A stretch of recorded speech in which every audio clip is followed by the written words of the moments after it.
I found fellow choreographers in the audience who coach both of the teams. If there is some meaning, different meanings of the words, what they were saying. The Mana College Haka starts off asking for help from the god of war. So it's not like I'm gonna... Well, it is kind of. Kind of. It is kind of. Oh, dear. Oh, I can't do. Oh, dear. Oh, I can't do. Oh, dear.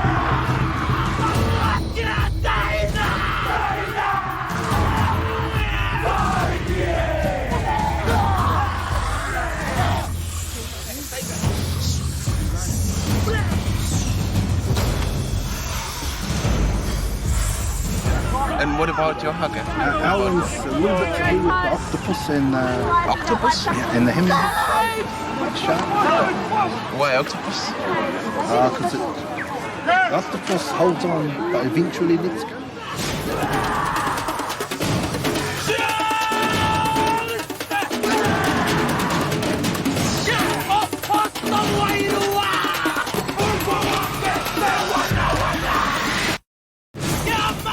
Obviously, these guys won't budge.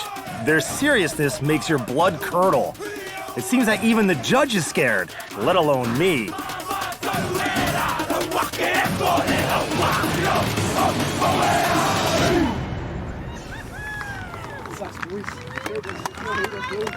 A lot of time, traditionally, before Maori warriors went to battle, they would use Haka to fire them up, to get the blood pumping and the adrenaline pumping and get them fired up, and also...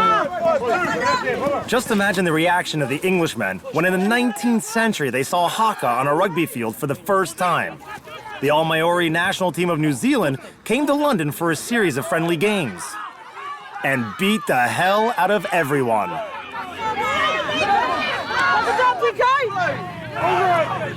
Following its first tour, the All Blacks gained the fame as an unbeatable squad. Today, it's the most decorated team in the world of rugby. Who knows? Maybe the secret to their success lies in starting to learn Haka soon after birth. Hey guys, boys, do you know Haka? You know Haka? This.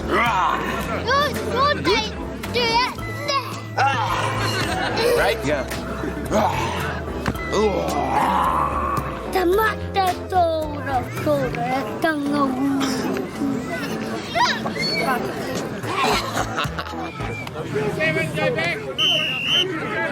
Meanwhile, the game is over. Blue Octopuses won.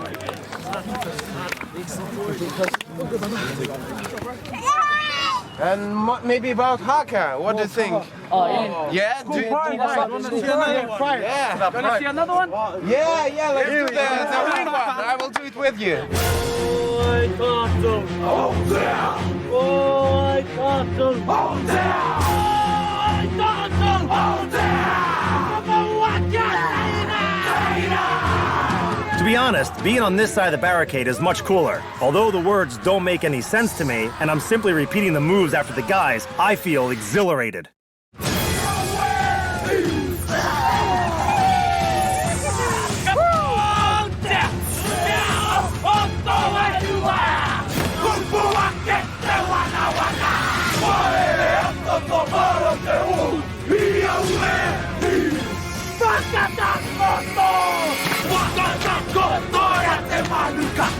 Willing or not, you start to feel the overwhelming primeval power.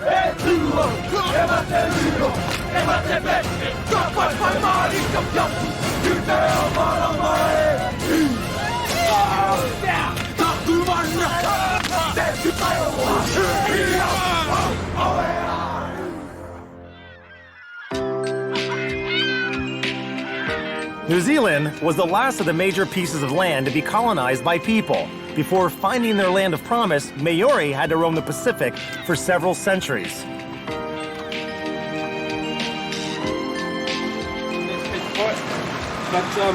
Hello? Jack? Hello. Fine. This is the boat. This is the boat? Yeah. So stand by, I might need to put you to work. Okay, yeah, sure. Okay, Alex, this is our safety, our inflatable life jacket. Okay. Like a jacket, yes. Okay. But Maori didn't have that when they crossed they the were ocean. more stronger. If they fell in the water, they could survive for days. So just be careful. Okay. This was to... Is that... Okay.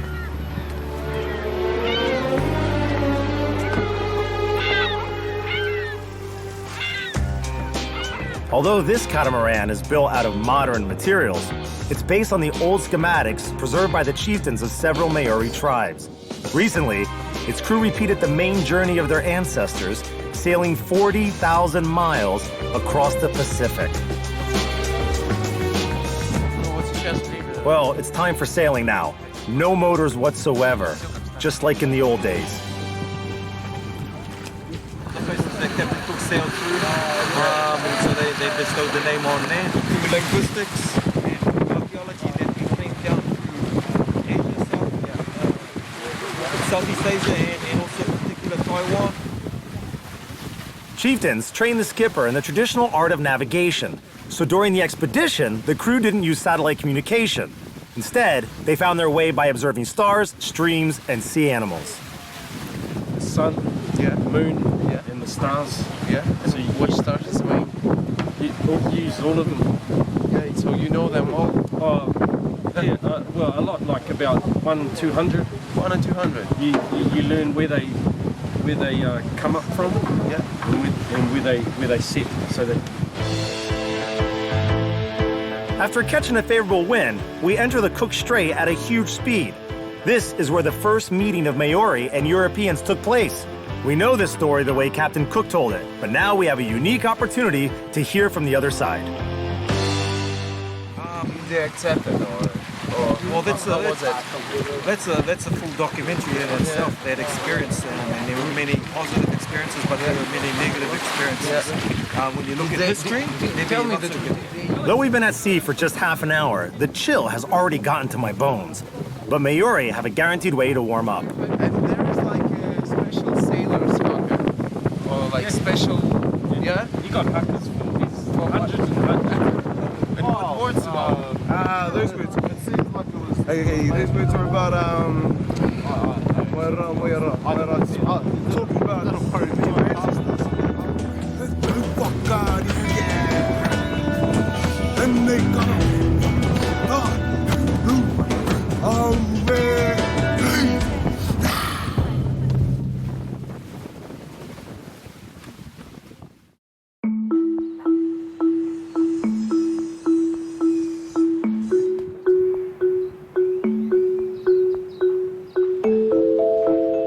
When people in the Northern Hemisphere enjoy the first days of summer, Maoris celebrate the new year. The holiday's name, Matariki, comes from the constellation that appears on the southern sky in the beginning of June.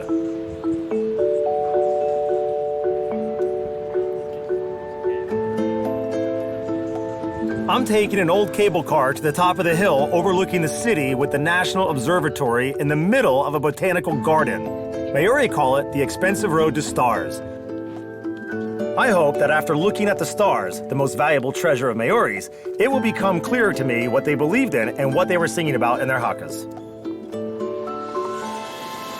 Hello, John? Oh, hello, Alex. Lovely to meet you. Welcome to our observatory. Yeah. And here's all about the Big Bang, where we think the universe... Yeah, how it starts. Yeah, this is a new theory. Maori had a theory of their own, which is much more romantic. A song about how the darkness came and how life was brought into the world. So to Māori, it sounded very compelled by the story of these two people, Papatuanuku and Rangi, together in this embrace of love. And as they separate, light comes into the world, life comes into the world, and then we're allowed to live in this planet. And so here we come in. Although ancient Greece and New Zealand are separated by a dozen thousand kilometers and 1,000 years of world history, Here, Neptune is also the god of sea. Mars is synonymous to war and trouble, and Earth is a suffering and nourishing mother. Maori mythology, Te Ra, the sun, travelled really fast across the sky. So Maui made a great net, and he caught the sun, caught Te Ra, and then he beat him and he hit him to slow down, to make him move slowly across the sky in the face of Te Ra. The art of navigation was also connected with fishing. And Maori used the stars to navigate. To Maori, the stars are now fixed. Yeah, they crossed the ocean. And they crossed the ocean, so stars were very important, as well as the knowledge of the currents and the oceans. And to Maori, they saw the scorpion forming the great fishhook of Maui, which Maui used to catch and pull Aotearoa, New Zealand, up out of the ocean. And Maori called the North Island Te Ika, Maui, the fish. Not only maps, clocks were also synchronized with stars. For Matariki, when they rise for the first time in the morning sky, they mark the start of the Māori year, the time to come together and talk and chat, drink and party. And dance. And all that lovely thing to celebrate the joy of life and that the land is cold but love. Cluster coming up, it means like winter coming. Winter is here, Winter is but coming. first and after the spring will come. So Happy New Year. Yeah, Happy New You Year. have a fabulous time. Come on, let's go party. Yes, good. Wow. It's beautiful. 46 years old. Oh my God. Biggest in the world. So why don't we open the dome up? And have a look at the stars. It feels like a Jules Verne novel. Unbelievable. Okay. Come on over here. To help me tune into the New Year's atmosphere in the middle of June, John opens up a window to the starry sky. 1.5 tons. So it's the weight of a car. Oh. And then just So with you your can finger, move that. You can just do it with your thumb, your finger. Beautiful. Move it around. That's cool. It is. Love it. Back How Maori knows about all the stars? They don't have that kind of things at all. Huh? Well, in the olden days, they didn't know, even when this telescope was built, they didn't know exactly what stars were or what they did. This one? Yep, just use the little knob up towards the top here. Yep, and just move it Oh. back and forth, and that'll focus it from your eyes. For the first time in many years, I'm looking up in the sky with a precise English optical system magnifying my eyesight 1,000 times. But I still see only a bunch of scattered gleaming dots. It is indeed a too expensive road to stars for Maori. Every New Year, they simply look at the sky and look in the eye of their god without any telescopes. Thank you very much. No trouble. It's lovely to see the stars again. Yeah, I'm like in the childhood. Thanks to the All Blacks, the whole world knows only one type of haka, the war dance performed before a rugby game. But in New Zealand, haka is an art in itself, like theater or ballet. And Matariki New Year is the time for the most star-filled concerts.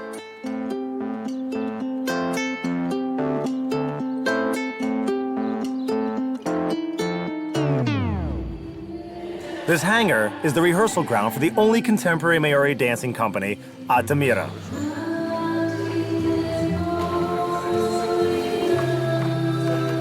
Everything here is like in any other contemporary dancing studio in Paris, Moscow, or London, such as exercises, dressing style.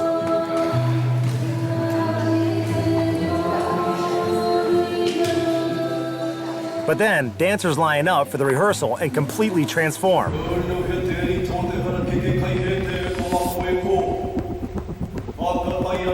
In the silence of the huge hangar, the sling is droning like an attack helicopter. The principal is mumbling some obscure incantation. I can't move my feet in sheer horror. And then, the attack begins.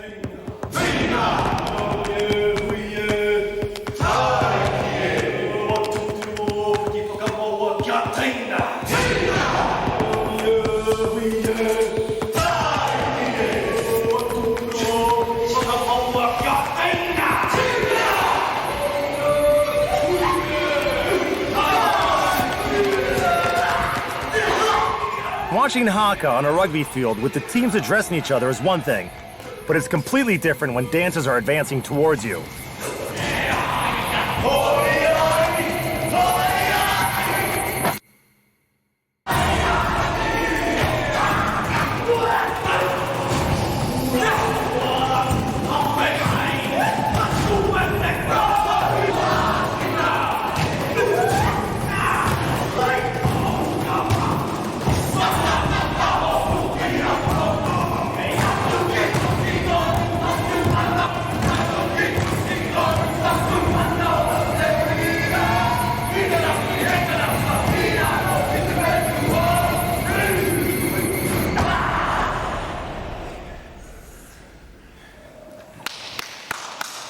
Wow.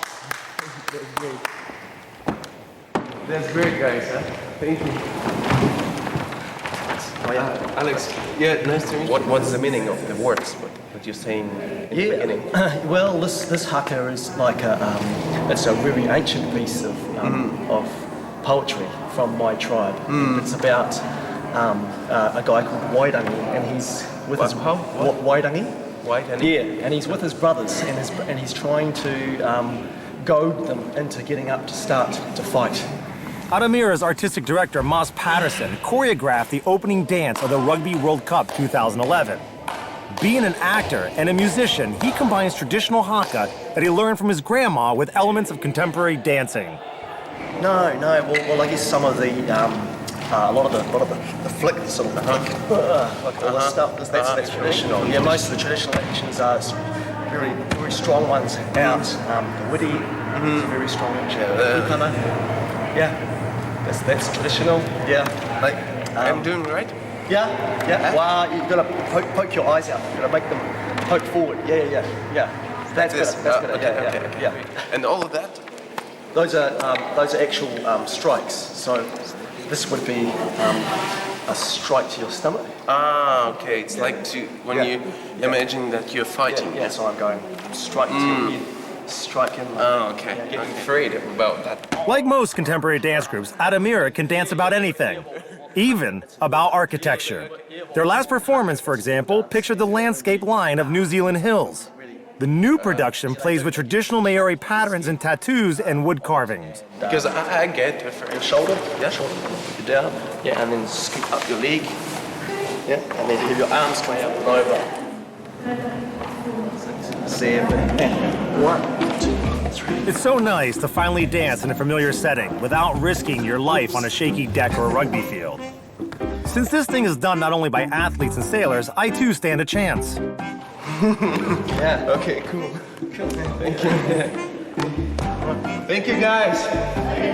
Thank you. Bye. Thank you.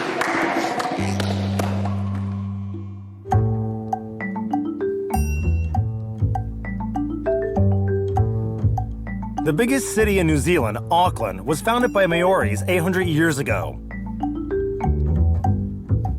Back then, the horizon line consisted of 50 volcanoes and no skyscrapers. Maoris had never heard of Pompeii. They built their fortified villages right next to craters. The craters were inhabited by gods, and their steep slopes served as protection from enemies. Terraces, overgrown with emerald grass, are the only thing left of these forts. So to see how Maori lived before Europeans, I have to go on a small trip. The landscapes flying by look a lot like scenes from The Lord of the Rings, only instead of dwarfish, timid hobbits, this land was always inhabited by tall and audacious Maori. Well, basically Maoris have got a culture, you see, which the others don't have. The Europeans don't have actually a culture. Yeah. Their culture is not known.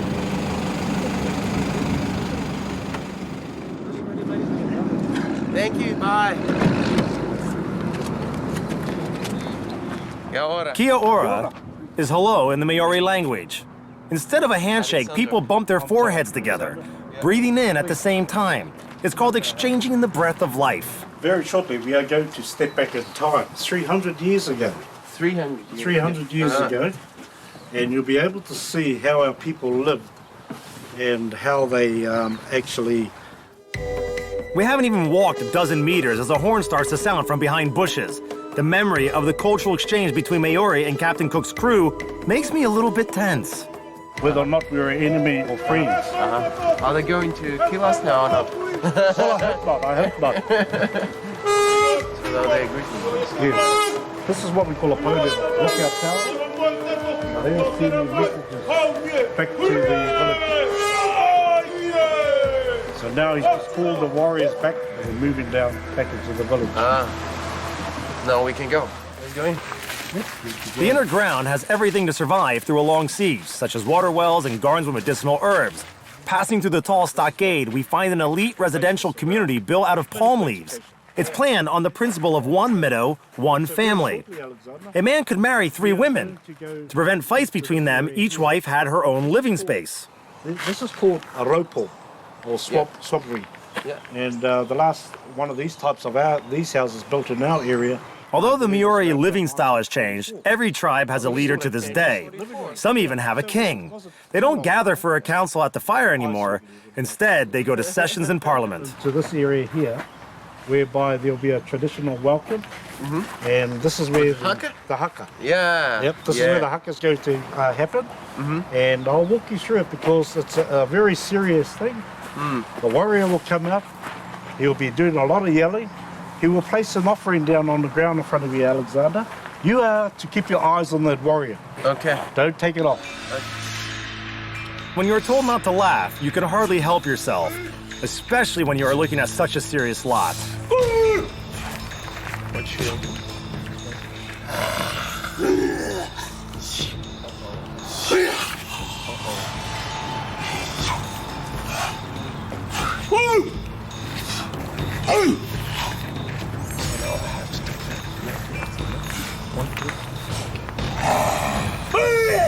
Move forward slowly. Keep your eyes on that.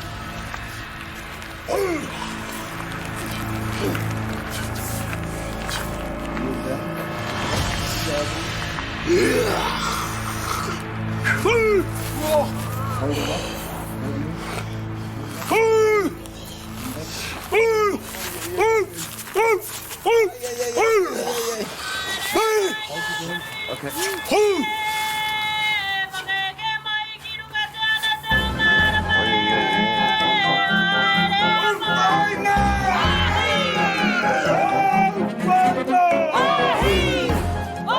It's hard to believe, but this dance is meant to greet a dear guest, not to scare them. And this is Haka too. Giving speeches while holding weapons became a Maori traditional art.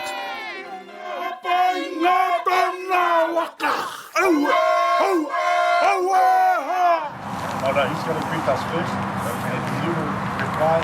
Take the Maori people for your voice. I'll get back. It's a very powerful dance from Russia.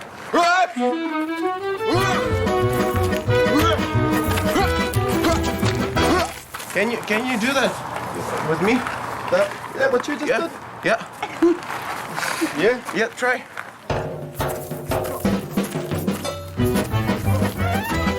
My combat hopak is a kind of war ruse, an attempt to break the ice. Yeah. And now I do haka, okay? Wanna do the haka? Yeah. Yeah, you gotta tell them how to come on. Hey!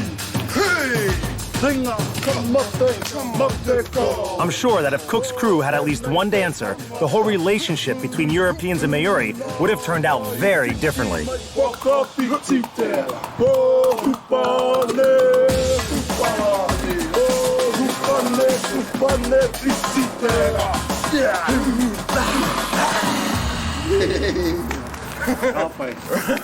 That's okay? Yeah? Yeah, better keep going. Okay.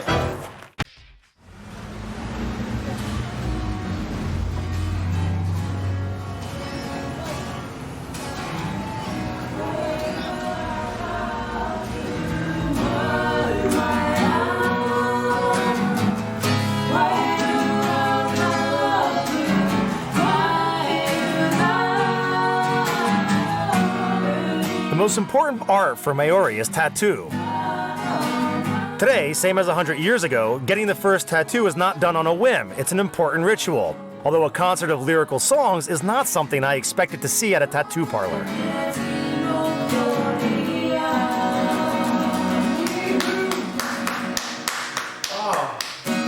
Yeah, great. Tell me, what are you singing? It's kind of like a blessing. It's kind of like a karakia. It's kind of like a karakia. It's just a blessing and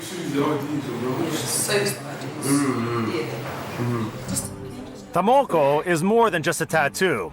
It's a symbol of entering the adult life and a reflection of a high social status. Moko is based around water. It's based on nothing but you and your family. It's based on love and truth. And what about you?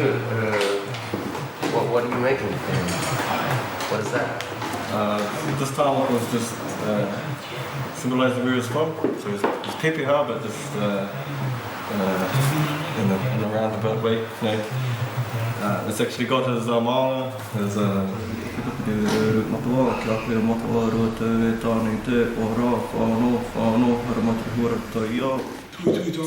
Up till the end of the 19th century, tomoko used to be made with a small hammer and a chisel made of an albatross feather or even a human bone. It was an initiation ritual for a young warrior, a trial with pain. So singing is not only praying but also anesthesia.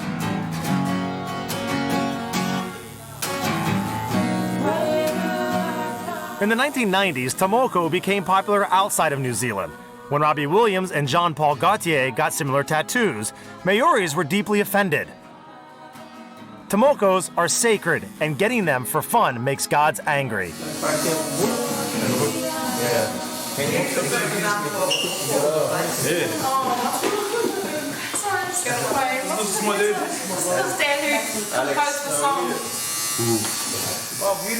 Getting tomoko on the face means changing your life forever. Back in the day, tattoos like these would blow Maori women's mind. Now, everything has changed. Kicked me out the next day because I forgot to tell And you have another? Yes. Yeah. My family. Wow. Well, my grandfather's from England. That's my grandfather. That's why it looks out of sync. Hey, he looks different, eh? My grandfather's a Haka. Can't you tell him, Mike? Hey. I'm from Yorkshire too. Tomoko is like a language for Maori. One look at the pattern is enough to understand who is standing in front of you. But I'm still racking my brains over whether he is a chieftain, a rugby player, or a gangster. Oh, I'm a school teacher. School teacher? Can't you tell? Wow. He's a teacher. I'm just on a break. Wow. But what were you teaching? Oh, I teach Haka. What? Oh, Haka. I teach children how to Haka. Oh, really? Yeah. Can you teach me a little? Yeah. So I'm going to say, I'm going to say, right? Follow Nakaiwa. That's all. Hello, mate. That road, look, mate. That road, Langi. Oh, my road. Yeah. Oh. That's right.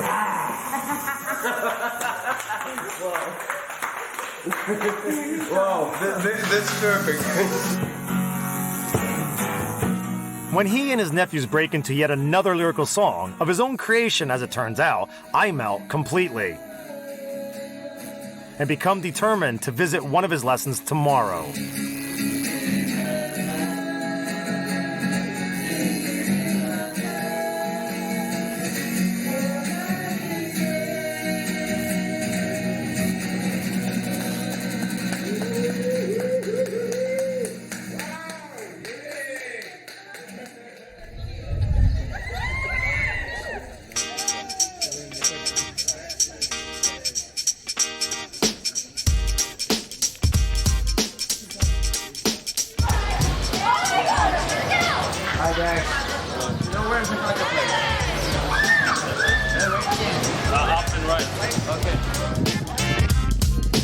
It seems that Haka is the favorite subject for everyone in this school, and Gary is the most popular teacher.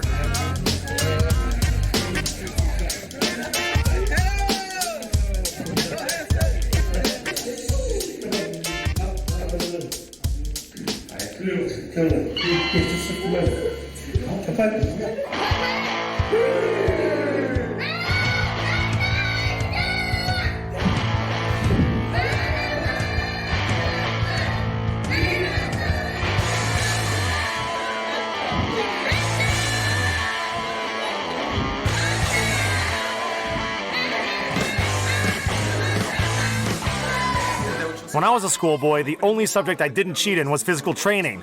But it seems now I'll get into C students' shoes. I'll repeat after A students. This one on my left is definitely a straight A student. Imagine now that instead of sprinting, your gym teacher picks up a guitar and starts singing love songs.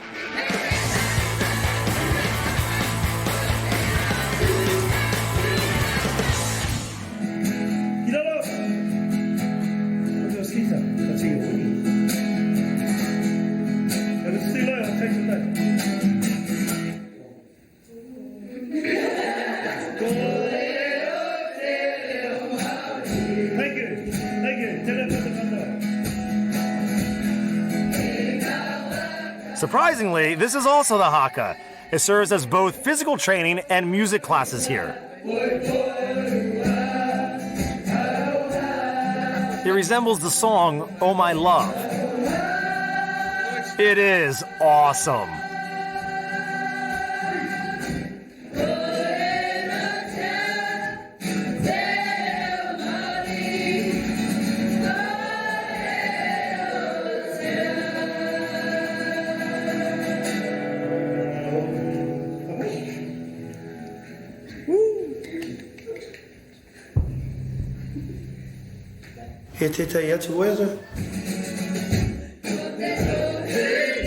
Lyrics by an unknown author, music by Amy Winehouse. Gary remakes popular MTV hits into sagas about Maori exploits and moves of war haka into playful dance routines. Songs made it possible for Maori history to be passed along from one generation to the other. Gary simply created a popular package for the same legends that he used to hear when a child sitting at the fire.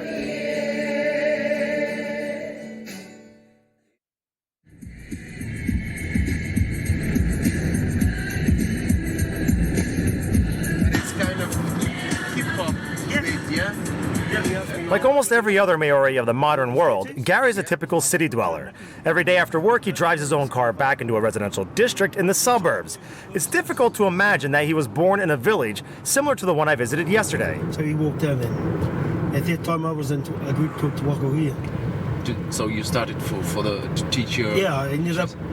I took him back to school, talked with the principal, and so the principal asked me if I would take the group. So I did. That's a patu. Yeah, it's a patu. What is that? Patu. Hand club. What? Hand club. Hand club? Yeah, hand. A bat definitely might come in handy. This part of Auckland, which is densely populated by Maoris, enjoys the same reputation as the Bronx or Brazilian favelas, despite the perfectly cut lawns and garden gnomes.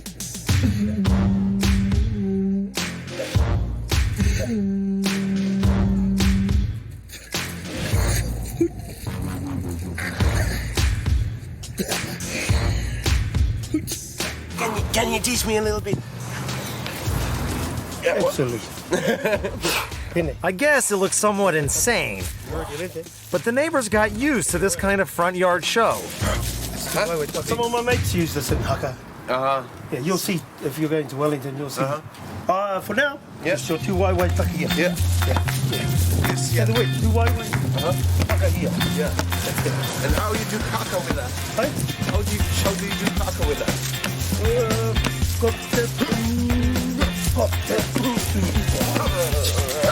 What? Yes.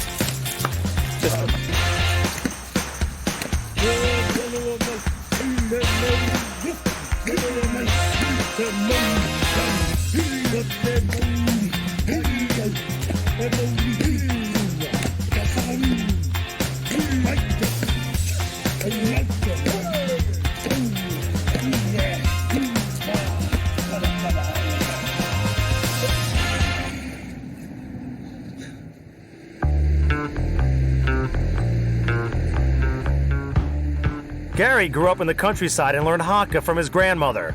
Recently, a special academy was opened in the capital to educate professional Haka dancers, if you could call them dancers.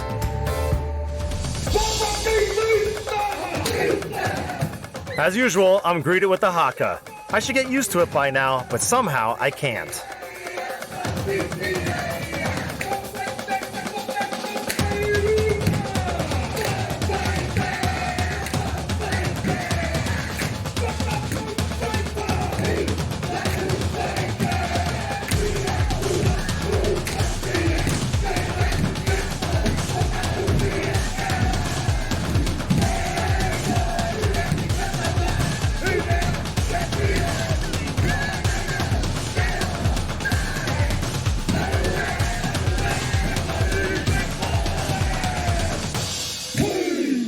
We're going to go straight into a warm-up and we're going to chuck you straight into the deep end, so we're going to ask you to take your shoes off and jump straight into a warm-up and start circling around these. Let's go. The warm-up is all power exercises and push-ups. If it weren't for the music, I'd have thought that this training is to prepare warriors for Maori battalion, not future dancers.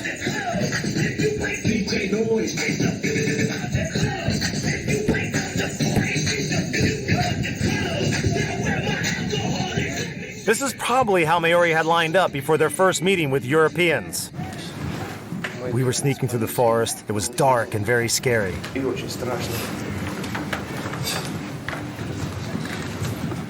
Then English troopers went ashore. But we were ready.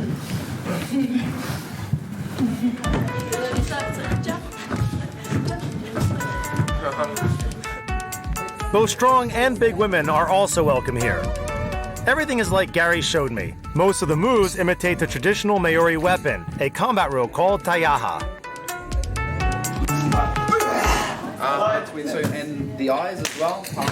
Every part of your body takes part in the haka, from the tip of your tongue to your feet. Look. Right? No? Yeah, okay. So the pukana, what you just did there, has to be motivated by your spirit. Oh, it's like... So you feel it in here, and then it comes out here. A lot of eyes. Like this? Yeah, like that. And have a different style pukana. They show their chin. To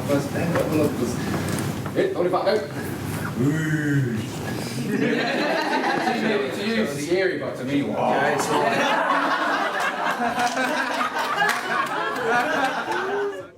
While Maori men are really fond of bulging eyes, women find nothing as sexy as rugged snaps. Now, another feature that you may have seen is the wiri.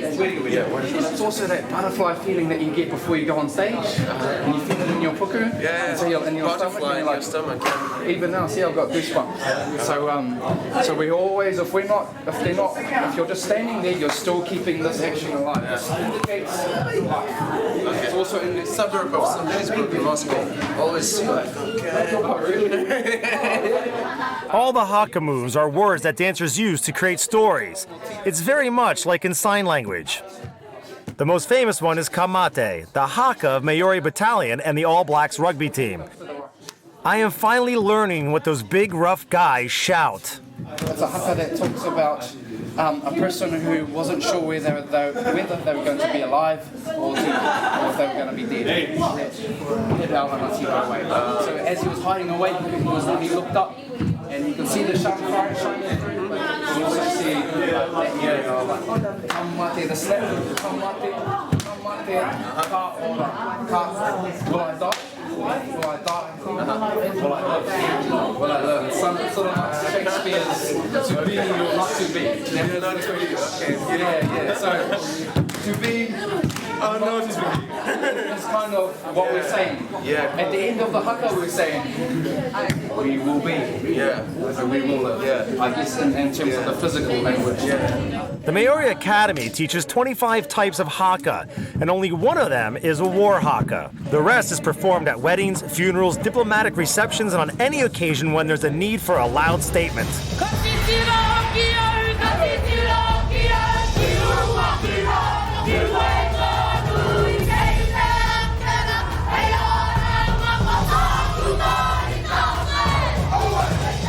This haka, for example, is the Academy's hymn. The lyrics go something like this: I look around me and see that the culture will collapse soon.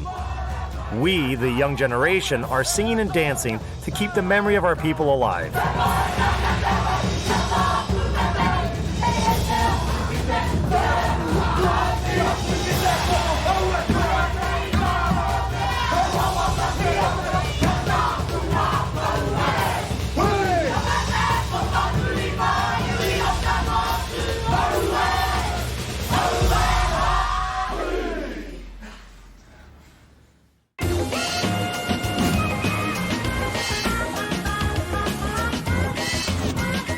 It turns out that Kariyama Tewa is not only a dance teacher, but also a solo dancer in the best-known New Zealand haka group called Te Waka Hua.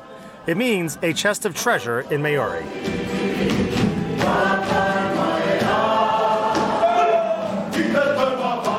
For New Zealand, they are like the All Blacks on stage. 5-time national champions, they were the ones to greet Bill Clinton, Michael Jackson, and open the World Rugby Cup 2011. The program includes, let's call it the greatest hits, the good old haka, a mosaic of Hawaiian dances with poi, covers of American evergreens from the 60s, and the real New Zealand rap.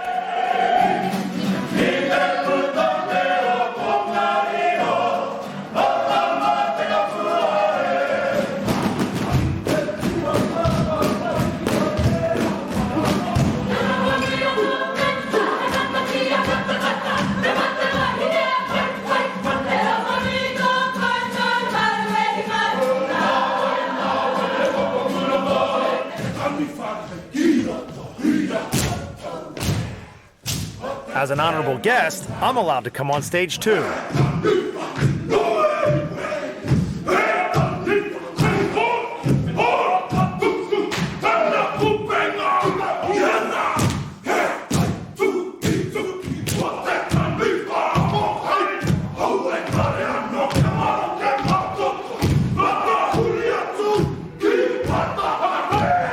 The coach from the academy is unrecognizable. His face is distorted in an ugly grimace. The atmosphere on stage is so charged that you expect a short circuit to occur at any moment. And it's just a rehearsal.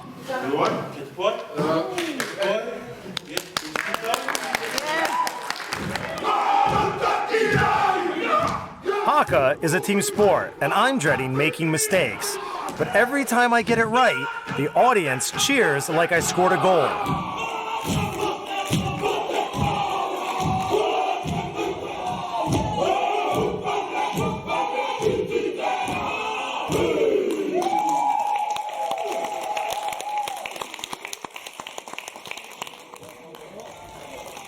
It's so powerful, it's touched me very deep, but what was about? Yeah, that Haka is talking about suicide. That's yeah, our children, a lot of our young children are committing suicide. The Haka talks about the monster, which is suicide, coming in and taking our children. Yeah, and this, it was like... That one there is casting the net. Yeah. The monster's casting his net to all the young boys. Yeah. And he's pulling the net in. Yeah. And he's eating all the children. So that monster... Now, I understand why you shouldn't laugh at Haka until you know its meaning. For Maori people, it's the most important weapon in the fight for their culture. Because I really think it's because we're a different breed. We fought hard. When the British came to our shores, we had 1,000 warriors waiting for fight. Whereas I think the Aboriginals saw the British coming and just ran away. I do not believe that my ancestors signed the treaty knowing that they would be second-class citizens in this land. And that's and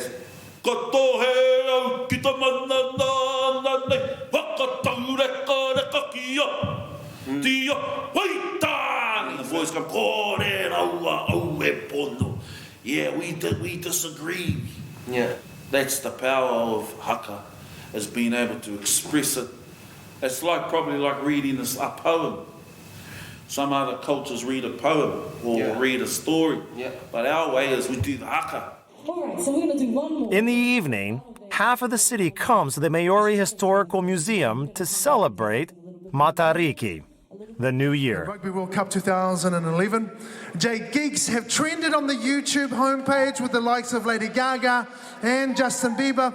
1,000 views in its first 10 days.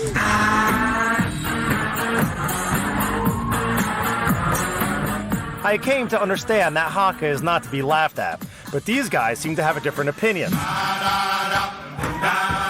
J-Geeks, participants of New Zealand's Got Talent, recently shocked the whole country by creating their own kind of Haka for the MTV generation. Maori chieftains were outraged. It's an offense on our traditions. But it only brought the band more viewers. Coming to the forefront of Maori pop culture, they became idols for all the girls in New Zealand. I couldn't find a better team for my final experiment. Take my hand and don't let go.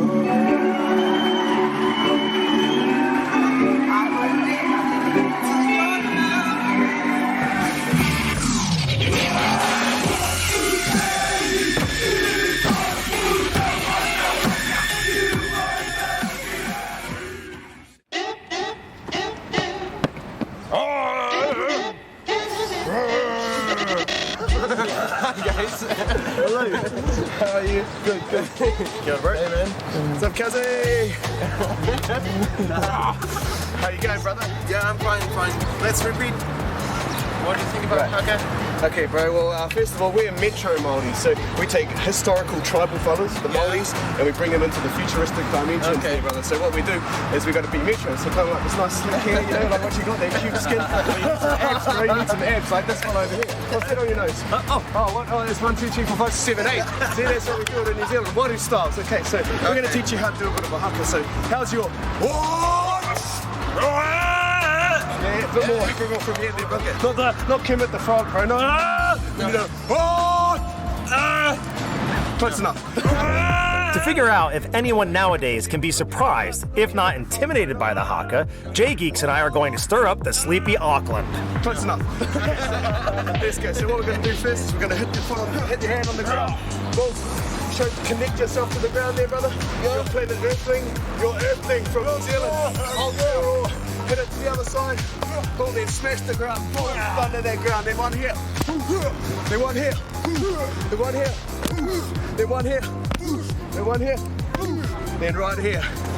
Moko style there, brother. Right there. Yeah, and then one here. Jay is the name of the group leader. The word geek speaks for itself. They are simple Maori guys from the outskirts of Auckland who have taught themselves dancing and are living proof that even the calmest New Zealander has a wild warrior spirit in him. That's how we do it. Let me see. Oh, yeah, there you go. Ready for battle. Ready for battle. Yeah? Timata. Let's go, guys. All right, come on.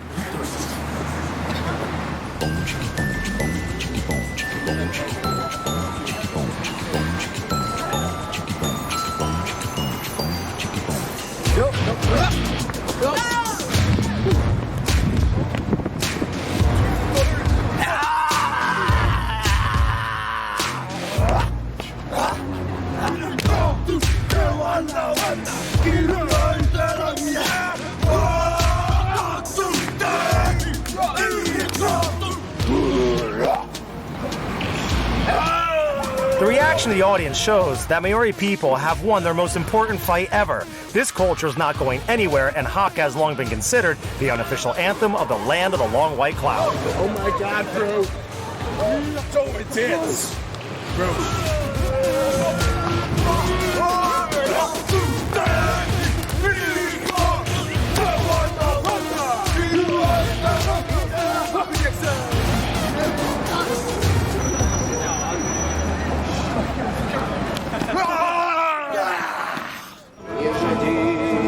Мама, хорошего сына, твой сын не такой, как был вчера.